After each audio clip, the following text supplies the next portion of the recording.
Bueno, continuando con nuestro libro de El Enigma Espinosa de Irving de Yalom, continuamos y vamos a iniciar lo que es el capítulo, vamos a ver, capítulo número 27.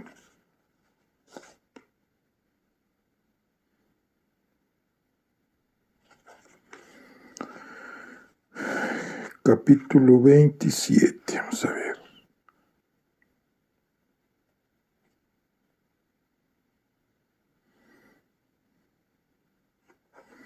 Bueno, capítulo 27, Rigsburg 1662. A los pocos días, el miedo de Bento había disminuido. El pulso acelerado, la tensión en el pecho y las incontenibles imágenes del ataque del asesino fueron desapareciendo. Y qué bendito alivio era poder respirar sin dificultad y sentirse seguro en el propio pellejo. Y hasta podía visualizar con cierta distancia emocional la cara del asesino, y siguiendo la sugerencia de Franco, podía mirar el abrigo negro rasgado que colgaba a plena vista en la pared de su habitación. Durante semanas, después del intento de asesinato y de la visita de Franco, estuvo reflexionando sobre los mecanismos para superar el terror, cómo había recuperado su presencia de ánimo. No había sido la causa el mejor conocimiento que tenía de las causas que motivaron al asesino. Bento se inclinaba por esta explicación, que le parecía sólida y razonable. De todas maneras, seguía sintiendo recelo de su fuerte apego al poder del entendimiento. Después de todo, al principio no le sirvió de mucha ayuda. Fue recién después de la visita de Franco que la idea ganó terreno. Cuanto más lo pensaba, más claro era que Franco había aportado algo esencial para su recuperación. Bento sabía que había estado en su peor momento cuando llegó Franco y luego muy rápidamente empezó a mejorar. Pero, ¿qué era lo que concretamente había aportado Franco? Quizá su contribución más importante fuera la de haber separado los ingredientes del terror y de haber demostrado que lo que perturbaba a Bento de manera particular era el hecho de que su asesino fuera un judío. En otras palabras, el terror era incrementado por el dolor que le producía la separación de su pueblo. Eso podría explicar el poder de cura demostrado por Franco. Él no solo había ayudado al proceso de razonamiento, sino que, y tal vez incluso más importante, había aportado la mera su presencia de judío. Y Franco también había logrado apartar a Bento de sus atormentados celos, al enfrentarlo con la irracionalidad de anhelar algo que él de verdad no deseaba, ni de ninguna manera podía tener. Poco a poco, Bento fue recuperando su tranquilidad y en poco tiempo restableció su camaradería con Clara María y Dir. Sin embargo, nubes negras poblaron su mente otra vez, el día en que Clara María apareció llevando un collar de perlas, regalo de Dir. Las nubes se convirtieron en una fuerte tormenta. Unos días después, cuando anunciaron su compromiso, pero esta vez prevaleció la razón. Bento mantuvo su equilibrio y se negó a permitir que la pasión rompiera la relación con sus dos buenos amigos. De todos modos, Bento se aferró al recuerdo tácil de Clara María, cuando le sostuvo la mano durante toda la noche después del ataque, y recordó también la manera en que Franco le apretó el hombro, así como las veces muy frecuentes en que él y su hermano Gabriel se habían tomado de las manos. Pero ya no habría más contactos de ese tipo para él, por mucho que su cuerpo los anhelara. A veces, las fantasías de tocar y abrazar a Clara María o a su tía Marta, a la que también encontraba atractiva, se metían sin previo aviso en su mente, pero las borraba fácilmente. Los deseos nocturnos eran otro tema. No había puertas que él pudiera cerrar con llave para impedir la entrada a sus sueños, ni podía detener la expulsión nocturna de sus simientes, que con frecuencia manchaban su ropa de cama. Todo esto, por supuesto, lo mantenía en la más profundas bóvedas del silencio, pero si fuera a contárselo a Franco, podía predecir la respuesta. Ha sido siempre así. La presión sexual es parte de nuestra condición de seres humanos. Es la fuerza que permite que nuestra especie perdure.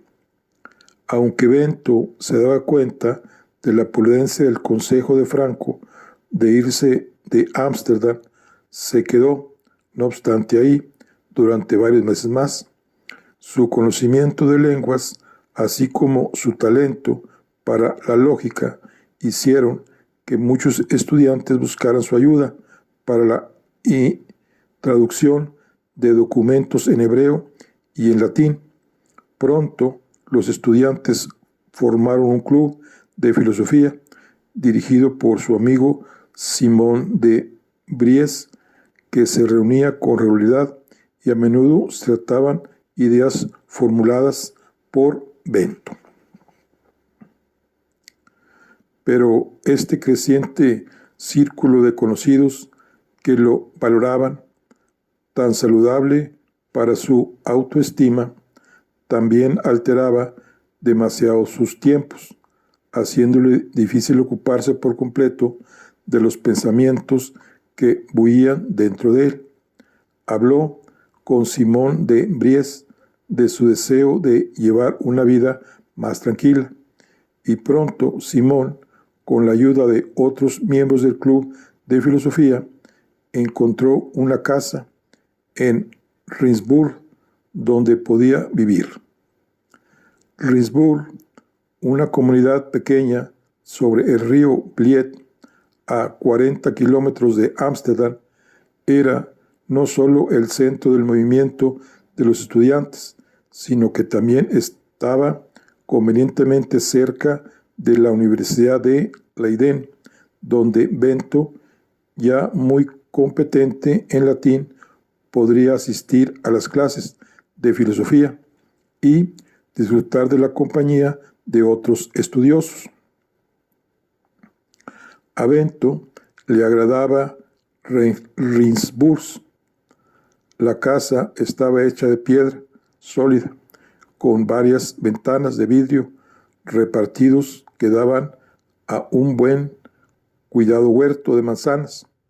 Sobre la pared de la entrada se había pintado una breve estrofa que expresaba el descontento de muchos estudiantes sobre el estado del mundo. Ay, si todos los hombres fueran sabios y tuvieran más buena voluntad, el mundo sería un paraíso. Ahora es más bien un infierno. Bento estaba ahí con 2 habitaciones en la planta baja, una para su estudio, su biblioteca cada vez más grande y la cama de 4 doseles, La otra habitación era más pequeña y allí estaba su equipo para pulir lentes. El doctor Hodman, un cirujano, vivía con su esposa en la otra mitad de la casa, una cocina grande que era a la vez la sala y un dormitorio arriba, al que se llegaba por una empinada escalera. Bento pagaba una pequeña suma adicional por la cena, que generalmente compartía con el doctor Hodman y su muy simpática esposa. A veces, después de sus largos días de escribir y pulir lentes en soledad, esperaba con ansias su compañía, pero cuando estaba particularmente absorto en una idea, volvió a sus viejos hábitos y durante varios días cenaba en su habitación, con la mirada fija en los fecundos manzaneros del huerto, en la pared trasera, mientras pensaba y escribía. Pasó un año de manera muy agradable. Una mañana de septiembre, Bento despertó, no sintiéndose bien, desganado, dolorido. De todos modos, decidió proseguir con sus planes de viajar a Ámsterdam para entregar unos espléndidos lentes de telescopio a un cliente. Además, su amigo Simón de Vries, el secretario del Club de Filosofía de los Estudiantes, había organizado que él estuviera presente en una reunión para la discusión de la primera parte de su nuevo trabajo. Bento sacó la última carta de Simón de su bolso y volvió a leerla. Muy honorable amigo, aguardo tu llegada con impaciencia. A veces me quejo de mi suerte, ya que estamos separados uno del otro por tan gran distancia. Feliz, sí, muy feliz está el doctor Hodman, viviendo bajo el mismo techo que tú, ya que puede hablar contigo de los mejores temas, durante la cena, durante el almuerzo y durante las caminatas que comparten. Sin embargo, aunque estoy muy lejos de ti en el cuerpo, has estado muy frecuentemente presente en mi mente, especialmente en tus obras, mientras las leo y las recorro, pero dado que no resultan claras para los miembros del club, hemos empezado una nueva serie de reuniones y esperamos que puedas explicarnos los pasajes más difíciles, de modo que con tu orientación podemos defender mejor la verdad contra aquellos que son supersticiosamente religiosos y resistir el ataque de todo el mundo. Tu muy devoto S.H.J. de Vries. Mientras doblaba la carta, Bento experimentó a la vez alegría y cierto malestar. Alegría por las buenas palabras de Simón, pero desconfianza por su propio deseo de una audiencia que lo admiraba. Sin duda alguna, trasladarse a Regensburg fue una sabia decisión, pero sería más sabio, imaginó, mudarse todavía más lejos de Ámsterdam. Caminó la corta distancia hasta Oostgeest, donde por 21 sievers tomó la Treschutz matutina, una barcaza tirada por caballos que llevaba pasajeros por el pequeño Trebarts, el canal recientemente abierto que iba directamente a Ámsterdam. Por unos stuivers más podía haberse sentado en la cabina, pero era un hermoso día soleado y se sentó en la cubierta y releyó el comienzo de su trabajo, Tratado de la Reforma del Intelecto, que iba a ser discutido al día siguiente, por el Club de Filosofía de Simón. Había empezado describiendo su búsqueda personal de la felicidad.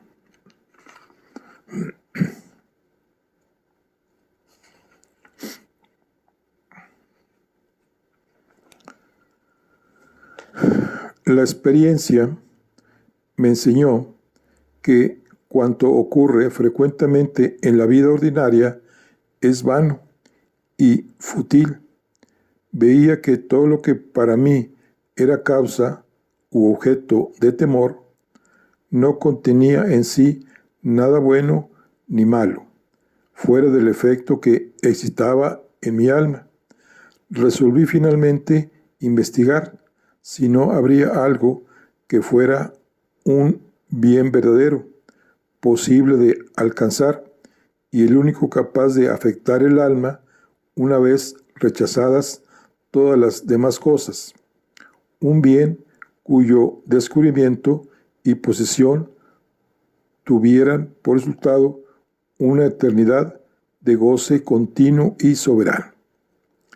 Luego se ocupaba de su incapacidad para alcanzar su objetivo, mientras todavía se aferrase a las creencias culturales de que el bien mayor consiste en la riqueza, el honor y los placeres sensuales. Estos bienes, insistía, no eran buenos para la propia salud. Leyó cuidadosamente sus comentarios sobre las limitaciones de estos tres bienes mundanos. El placer sensual, el alma queda suspendida como si descansara en un bien verdadero, lo que le impide en absoluto pensar en otro bien. Por otra parte, al goce sucede una tristeza profunda, que si no suspende el pensamiento, lo perturba y embota. El honor absorbe al espíritu, más exclusivamente aún, porque siempre se lo considera como algo bueno en sí y como un fin último al que se refieren todas las acciones. Además, el honor y la riqueza no son seguidos de arrepentimiento como acción con el placer sensual.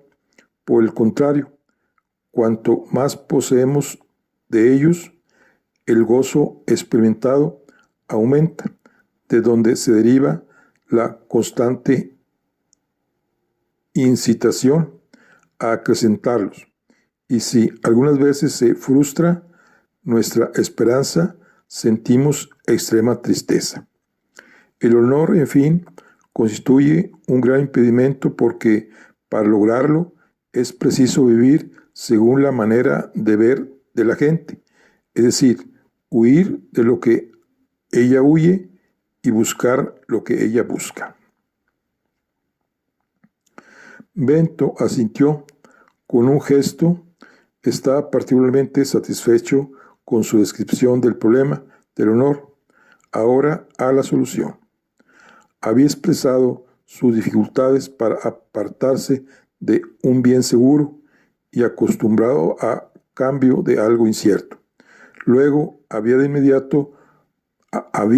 inmediato moderado esa idea, diciendo que, debido a que buscaba un bien fijo, algo inalterable, estaba claramente seguro de su naturaleza, pero no de cómo alcanzarlo. Aunque estaba contento con el desarrollo de sus argumentos, se fue sintiendo incómodo a medida que siguió leyendo. Quizás había dicho y revelado demasiado de sí mismo en varios pasajes. Yo veía que estaba expuesto a un peligro extremo y obligado a buscar, con todas mis fuerzas, un remedio, aunque fuera inseguro, como el enfermo grave que cuando prevé una muerte segura, si no recurre a algún remedio, se ve impelido a buscarlo con todas sus fuerzas pues constituye toda su esperanza. Se sintió acalorado mientras leía y empezó a murmurar para sí mismo: esto no es filosofía. Esto es demasiado personal. ¿Qué he hecho? Esto es simplemente un argumento apasionado que apunta a provocar emociones. Resuelvo. No. Más que resolver, juro que en el futuro Benito Espinosa y su búsqueda, sus miedos, sus esperanzas serán invisibles. Escribo falsamente si no puedo persuadir a los lectores solo por la razón de mis argumentos. Asentía con la cabeza mientras seguía los pasajes que describen cómo los hombres lo han sacrificado todo, incluso sus vidas, en la búsqueda de riquezas, reputación y la indulgencia en los placeres sensuales, para luego presentar el remedio en pasajes fuertes y breves. Primero, por lo demás, esos males parecían provenir de que toda nuestra felicidad o infelicidad depende de la calidad del objeto que amamos. 2. Lo que no se ama no engendra nunca disputa. No estaremos tristes, ni sentiremos odio. En pocas palabras, no sentiremos ninguna conmoción del alma. 3. Pero estas pasiones o afectos surgen cuando amamos cosas perecederas, como aquellas de que hemos hablado. 4. Mas el amor por una cosa eterna e infinita alimenta a la mente con una alegría pura y exenta de toda tristeza. Por lo tanto, es grandemente deseable y merece ser buscada con todas nuestras fuerzas. No pudo seguir leyendo. Empezó a sentir latidos en la cabeza.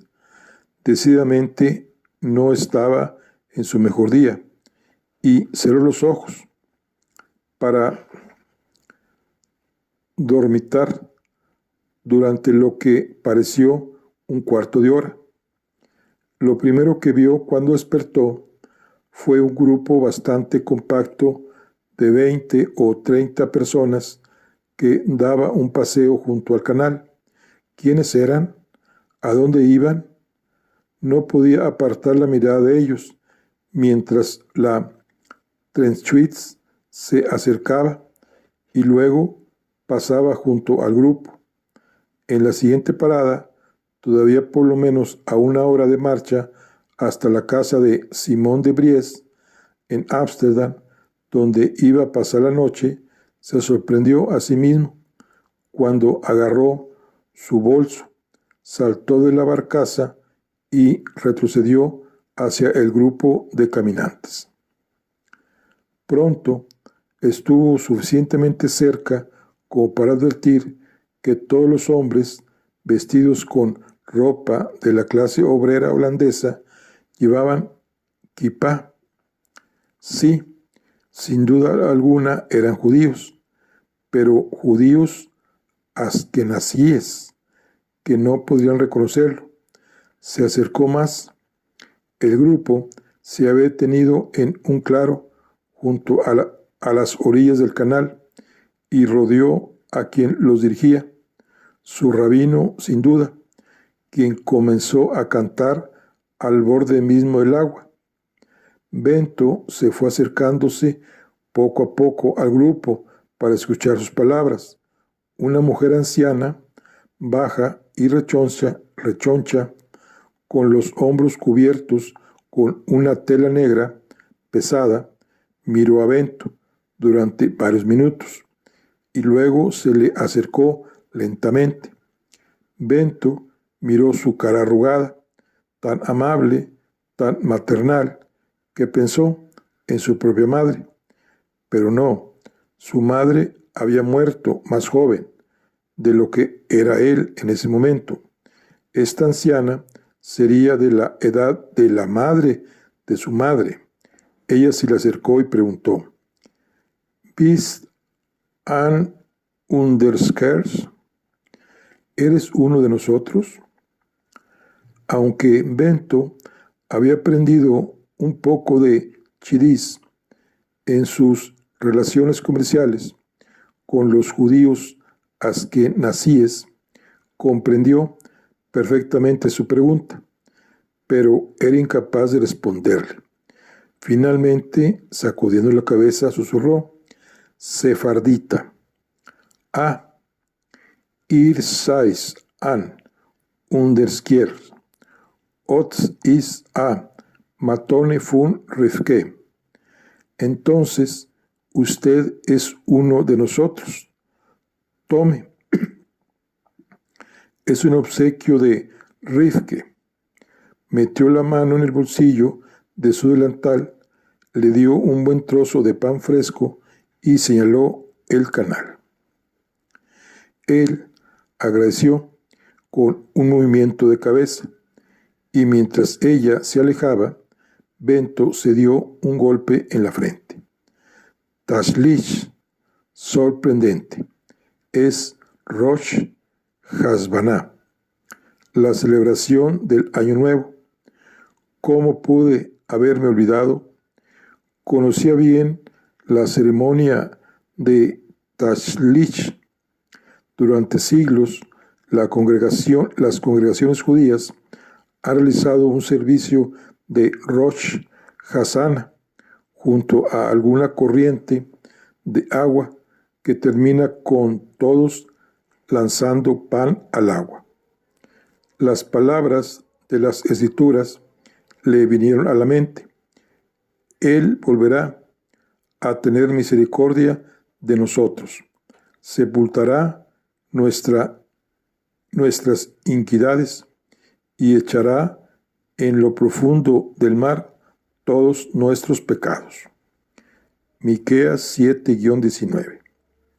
Se acercó un poco para poder escuchar al rabino, que instaba a sus feligreses, los hombres agrupados en torno a él y las mujeres en un círculo exterior, a que pensaran en todas las cosas del año anterior, de las que se arrepentían, en todos sus actos de crueldad y sus pensamientos innobles, en su envidia, en su orgullo y en la culpa.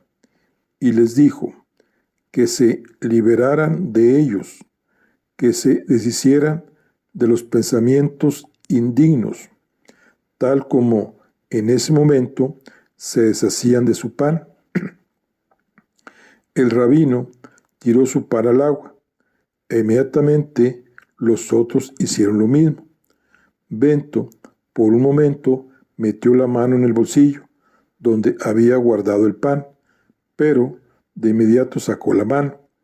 Le desagradaba participar en cualquier ritual, y además era un espectador, y estaba muy lejos del canal. El rabino cantó las oraciones en hebreo, y Bento murmuró las palabras junto con él en un acto reflejo.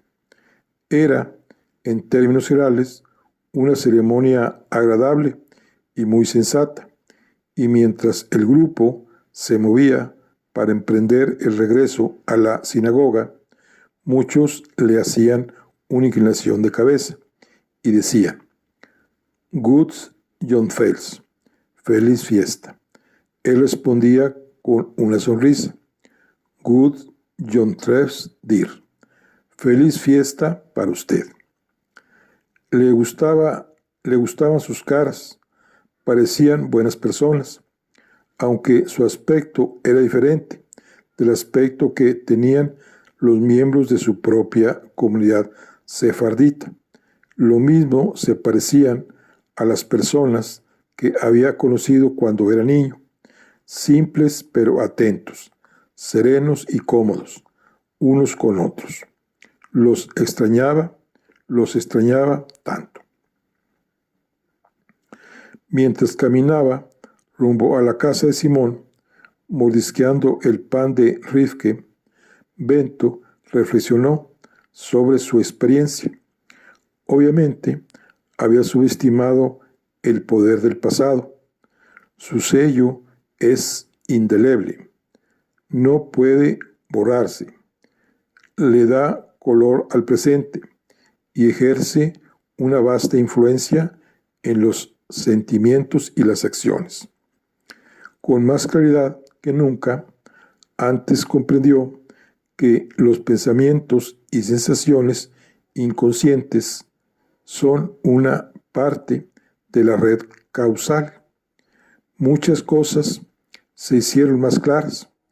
El poder de curación que le atribuyó a Franco, el dulce y fuerte recordatorio que significó la ceremonia de Tashlich, incluso el extraordinario sabor del pan de Rifke, que masticaba lentamente, como si quisiera extraer hasta la última partícula del sabor.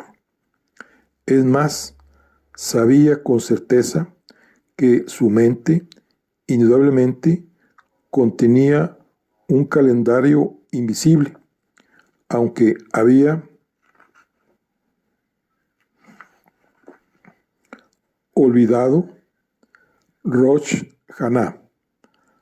Alguna parte de su mente había recordado que ese día marcaba el principio de un nuevo año. Quizá fue este saber escondido lo que estaba detrás del malestar que lo había atormentado todo el día. Con este pensamiento, sus dolores y su pesadez desaparecieron. Aceleró el paso al dirigirse hacia Ámsterdam al encuentro de Simón de Vries.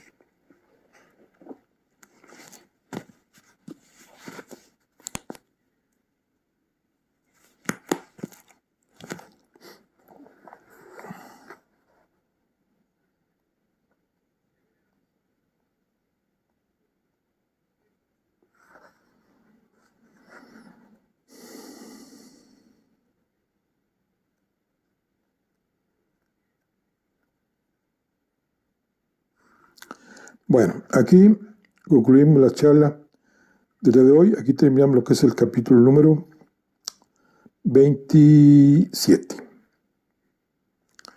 Nos vemos en la siguiente. Hasta luego.